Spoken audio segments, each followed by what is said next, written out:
Welcome back to my channel Edify. In this video, let's learn basic topic, that is how to make use of arithmetic operation in Excel. So let's get started. As we all know, arithmetic operations are nothing but addition, subtraction, multiplication and division. So let's see each and every operation now.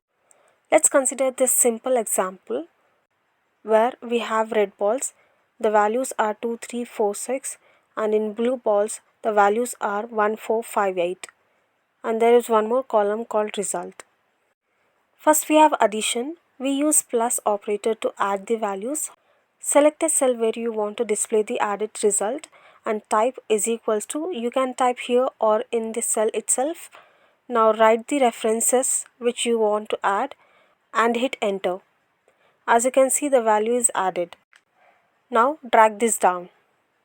It fills the same operation to all the columns. Next we have subtraction. Just replace plus operator by minus operator here and hit enter. The subtracted value is displayed. Then we have multiplication. Replace minus by multiplication operator here and hit enter. The multiplied values is displayed in the result column. Lastly we have division. Replace multiplication sign by division sign and then enter. The divided values is displayed in the result column. This is how arithmetic operations are performed in an Excel. But you have to remember three things here. First is follow the syntax, that is each and every time type is equals to start any equation. And second is add the references, that is column and row intersect, which is A2, B2, C2 and more.